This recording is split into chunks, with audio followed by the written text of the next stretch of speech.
થી નીચે આવે એને મારે ઋણ ગણવાની. ઊંધું પણ કરી શકો, ઉપર જે જાય છે એ દિશાને હું ઋણ ગણું છું તો આને હું ધન ગણવાનું. આપણી મરજી પ્રમાણે ગણવાની.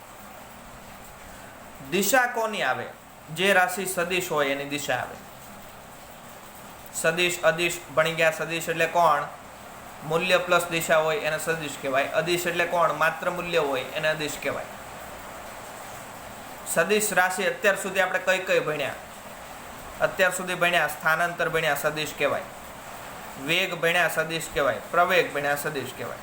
બાકીની બધી કેવી? અદિશ. એટલે આ સદિશ રાશિ છે, બાકી બધી અદિશ. તો જ્યાં જ્યાં પણ દાખલાની અંદર આ ત્રણમાંથી એક વસ્તુ આવે અથવા ત્રણેય આવે તો હંમેશા દિશા લેવાની. એટલે ધન અથવા તો ઋણ સાઇન હોવું જરૂરી છે. વેગ છે તો વેગ કેવો? ધન છે કે ઋણ છે? પ્રવેગ કેવો છે? ધન છે કે ઋણ છે? સ્થાનાંતર કેવું? ધન કે ઋણ? એટલે જ્યાં પણ ત્રણેયમાંથી કોઈ પણ રાશિ આવે એટલે હંમેશા એની દિશા ખાસ પેલા જોઈ લેવાની. ચલો આની આ જ ઘટના ફરી વખત સમજો.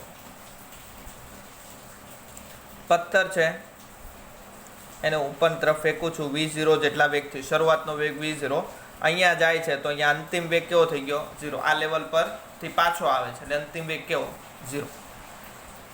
ત્યાંથી પાછો આમ નીચે આવે છે અને અહીંયા પહોંચી ગયો તો અહીંયા પાછો એનો વેગ કેવો થઈ જાય? v0 થઈ જાય. બરાબર? જે આ લેવલ પર હતો એટલો જ વેગ એનો અહીંયા થઈ જશે. ચાલો દાખલા તરીકે ઉપર તરફ જાય છે એ દિશાને હું ધન ગણું છું, નીચે તરફ દિશા ઋણ ગણું છું. તો અહીંથી અહીંયા સુધીની ગતિ એટલે નીચેથી ઉપર જાય એ ગતિ માટે એક સમીકરણ બનાવો. ચાલો v બરાબર v0 પ્લસ at. આ સમીકરણ બનાવો. અહીંથી પદાર્થ ઉપર જાય છે એના માટે નિશાની સહિત બનાવવાનો છે. બરાબર? તો જુઓ આ પદાર્થ એના માટે શરૂઆતનો વેગ કેટલો છે? v0. પદાર્થ ક્યાં જાય છે? ઉપર જાય છે. તો એનો વેગ ક્યાં જતો હોય? ઉપર જતો હોય. હવે ઉપરની દિશાને આપણે શું ગણી છે? ધન. તો v0 કેવો લેવાનો? ધન લેવાનો. બરાબર? એટલે v0 કેવા આવશે? v0 v0 જ આવશે. ધન હોય એટલે આપણે આગળ કોઈ નિશાની લખતા નથી. એ પ્રવેગ. પ્રવેગ જે છે એ ક્યાં લાગે? નીચેની તરફ લાગે. કેટલો લાગે? g જેટલો લાગે. કારણ કે અહીંયા પૃથ્વી છે તો પૃથ્વી એ શું કરશે? પથ્થરને ખેંચશે, એ ઉપર જવા દેશે નહીં. એટલે પૃથ્વી જે છે એનો ગુરુત્વ પ્રવેગ હંમેશા ક્યાં લાગે? પૃથ્વી તરફ લાગે. પૃથ્વી નીચે છે તો g ની દિશા ક્યાં આવી? નીચેની તરફ. ચલો નીચેની દિશા એટલે કઈ દિશા? ઋણ દિશા. તો એની જગ્યાએ શું લખાય? Minus g. t ના t જ રહેશે કારણ કે સમય અદિશ રાશિ કહેવાય. તો v0 માઇનસ gt. ખબર પડી? v એટલે અંતિમ વેગ. ચલો પથ્થરને મેં અહીંથી ઉપર ફેંક્યો છે, અંતમાં કેવો થઈ ગયો? 0. તો અંતિમ વેગ કેવો આવશે? 0. તો માઇનસ જીટીને આ સાઈડ લાવો તો v0 is equal to gt. મુક્ત પતન માટે આવું કહી શકાય. v0 ઇઝ ઇક્વલ ટુ કેટલા થાય? gt થાય. અગેન ફરી વખત આની આ ઘટના સમજાવું છું. પથ્થરને આપણે નીચેથી ઉપર ફેંકીએ છીએ.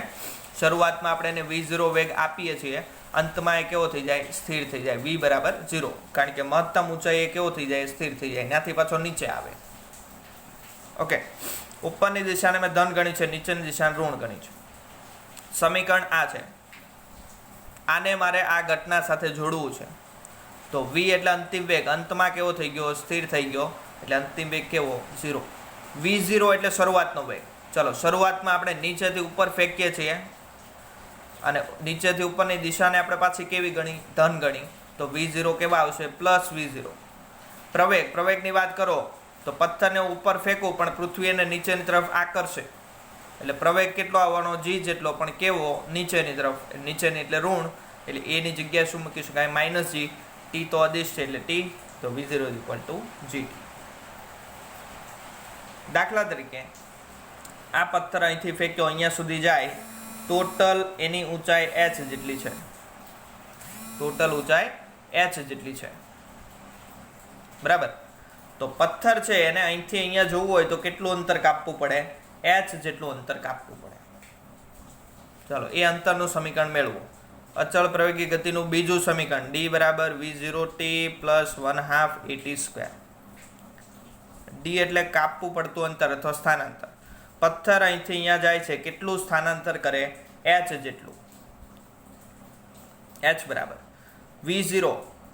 v0 તો v0 જ છે, ધન જ છે, એટલે v0t ના v0t 1/2 a. એની જગ્યાએ શું મુકાય? માઇનસ g મુકાય, કારણ કે નીચેથી ઉપર જાય છે, પ્રવેગ g નીચે લાગે છે, gt². સમીકરણ બન્યું. જેવી પરિસ્થિતિ એ પ્રમાણે સમીકરણ બનાવવાનું. સમીકરણ કોઈ ગોખવાના નથી. અગેન કહું છું, દરેક દાખલામાં સમીકરણ અલગ અલગ આવશે. પરિસ્થિતિ સમજો. કોઈ એક દિશા ધન ગણવાની, બીજી ઋણ ગણવાની, અને એને અનુરૂપ બધી રાશિઓ બદલવાની. બરાબર? તો આ સમીકરણ ક્યાં મળે? પથ્થરને આપણે નીચેથી ઉપર ફેંકીએ ત્યારે. દાખલા તરીકે પથ્થર ઉપરથી નીચે આવે છે. હવે આને પહેલા કન્ડિશનને ભૂલી જાઓ, માત્ર બીજી કન્ડિશન ધ્યાનમાં લો. ઉપરથી નીચે પથ્થર આવે છે. ઉપરથી નીચે આવે, સ્થાનાંતર કેટલું કરે? સ્થાનાંતર તો h જેટલું જ કરવાનું છે.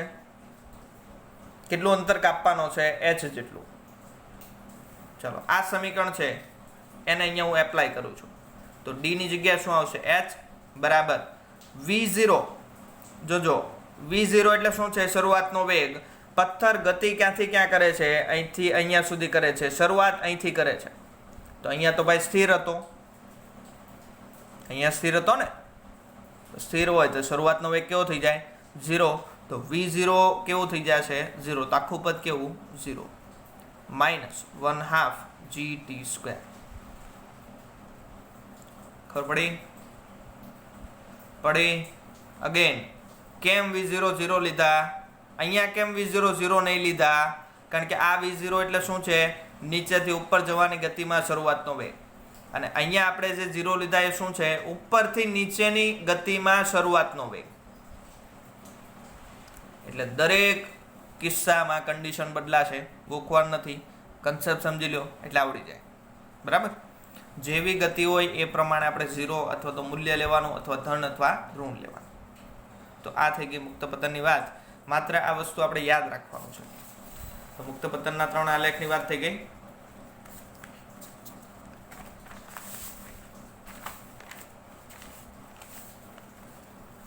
દિશાની વાત કરીએ. અહીંથી આપણે પથ્થર ફેંકીએ છીએ. v0 જેટલા વેગથી ઉપર જાય છે, અહીંયા સુધી જાય છે. અંતર છે આપણી પાસે h. બરાબર? અહીંયા પહોંચે ત્યારે અંતિમ વેગ કેવો થઈ જશે? 0. અને અહીંથી એ પાછો નીચે આવે છે. બરાબર છે? ચાલો, આ પ્રકારની કન્ડિશન બને તો અહીંયા ઉપરની દિશાને ધન ગણીએ, નીચેની દિશાને ઋણ ગણીએ, તો g હંમેશા ક્યાં આવવાનો? નીચેની તરફ આવવાનો. એટલે જો પદાર્થ સ્થિર સ્થિતિમાંથી શરૂઆત કરે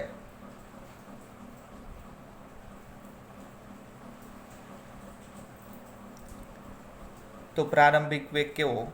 0.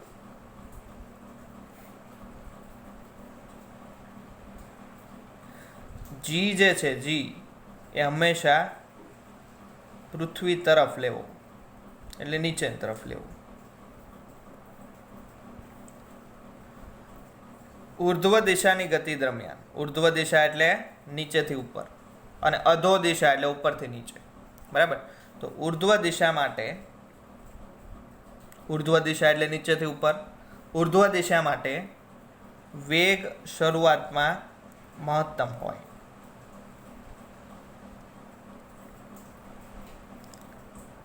જેમ જેમ પદાર્થ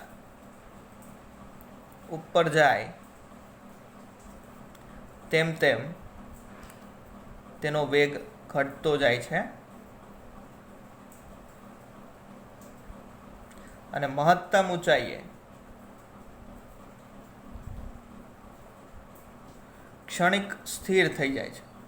ક્ષણિક સ્થિર એટલે એક ક્ષણ પૂરતો સ્થિર થઈ જાય. કાયમ માટે સ્થિર રહેતો નથી, કારણ કે એનાથી નીચે આવવાનો છે. એટલે ક્ષણિક સ્થિર થઈ જાય છે અને વેગ શૂન્ય બની જાય છે.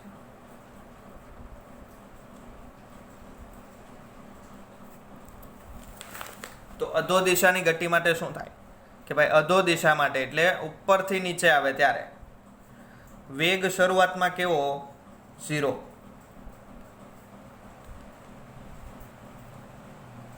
જેમ જેમ પદાર્થ નીચે જાય, નીચે તરફ આવે, તેમ તેમ તેનો વેગ વધતો જાય છે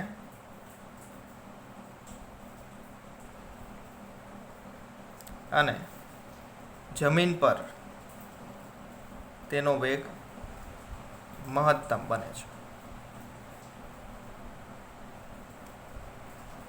દિશા બદલાઈ જાય. અહીંયા વેગ ઉપર હતો, ધન હતો, અહીંયા વેગ નીચે આવશે, ઋણ થશે. બરાબર. આટલી વસ્તુ ખાસ ધ્યાનમાં રાખવાની છે મુક્ત પતન માટે. એટલે મુક્ત પતનના આપણે સમીકરણો ગોખવાના નથી, જાતે બનાવવાના છે. આ થઈ ગઈ મુક્ત પતનની વાત પૂરી. છેલ્લો એક નાનો અમથો ટોપિક છે.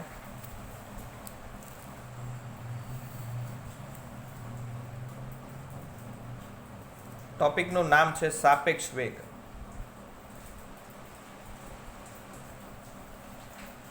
સાપેક્ષ વેગ શું છે? સાપેક્ષ વેગ પેલા સમજી લો.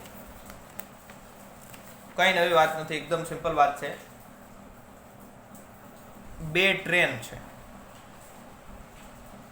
બે પાટા છે, બે પાટા અને બંને ઉપર બે ટ્રેન જાય છે આ દિશામાં, બાજુ બાજુમાં છે આવી રીતે પાટા, અને બંનેમાં એક એક ટ્રેન જાય છે. આમાં એક છોકરો બેઠો છે, આમાં એક છોકરો બેઠો છે. બંને ટ્રેન એક જ સરખી ઝડપથી જાય છે. કે દાખલા તરીકે આની ઝડપ છે 50 મીટર પર સેકન્ડ અને આની પણ ઝડપ છે 50 મીટર પર સેકન્ડ. આ ટ્રેન નંબર એ છે, ટ્રેન નંબર બી છે. બંને અંદર એક છોકરા બેઠા છે. ચાલો, એ નંબરની ટ્રેનની અંદર એક છોકરો બેઠો છે, બારી ખોલે છે અને ટ્રેન નંબર બી ની અંદર જે બેઠેલો છોકરો છે એને જુએ છે. કેવું લાગે? છોકરો સ્થિર હોય એવું લાગે. આવું તમે બસમાં પણ જોયું છે. બસમાં ક્યારેક જતા હોઈએ અને બાજુમાં કોઈ બીજી બસ નીકળે અને બીજી બસને જો તમે જુઓ તો ઘણી વખત સ્થિર લાગે, પણ એ સ્થિર હોતી નથી. એ આપણે જેટલા ઝડપથી ગતિ કરીએ ને એટલી જ ઝડપથી ગતિ કરતી, એટલે આપણને સ્થિર લાગે. બીજું, જો એ નંબરનો વેગ 50 મીટર પર સેકન્ડ ને બી નો વેગ 40 મીટર પર સેકન્ડ હોય, એટલે એ કરતા બી નો વેગ કેવો છે? ઓછો. હવે આ છોકરો જોવે એ માંથી બી માં, તો એને બી કેવું લાગે? ધીમી પડતી હોય એવું લાગે, કારણ કે એના વેગ કરતા બી નો વેગ કેવો છે? ઓછો. એટલે બી જે છે ને પાછળ જતી હોય ને એવું લાગે. ત્રીજી કન્ડિશન, આ 40 હોય ને આ 50 હોય. હવે એ માંથી બી માં છોકરો જોવે છે તો એને બી ટ્રેન આગળ જતી હોય એવું લાગે, ફાસ્ટ થતી હોય એવું લાગે. ઓકે, તો આજે જોવાનો નજરિયો છે એ બદલાય છે.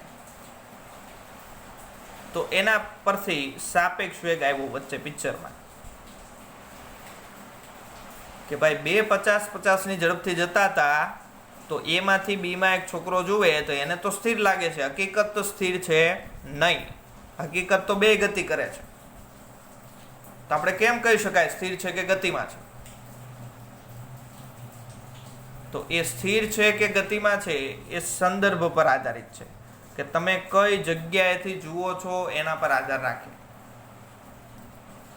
છોકરો એ માંથી બી માં જુએ તો એને સ્થિર લાગે છે, પણ દાખલા તરીકે અહીંયા જમીન પર કોઈ એક છોકરો ઊભો છે, આની બે ટ્રેનને જુએ છે, તો બે ટ્રેન ગતિમાં જ લાગવાની. બે 50 મીટર પર સેકન્ડની વેગથી ગતિ કરતી હોય એવું લાગે. અંદર બેઠેલા છોકરા એકબીજાને જુએ તો એ બંને એકબીજાને સ્થિર દેખાય, કે બેમાંથી એકે ગતિ નથી કરતું એવું લાગે. પણ બહાર બેઠેલો છોકરો જુએ તો એને પાછા બંને ગતિમાં લાગે. એટલે ગતિ જે છે એ કેવી વસ્તુ છે? સાપેક્ષ વસ્તુ છે. સાપેક્ષ એટલે કોઈના સંદર્ભમાં. ઓકે.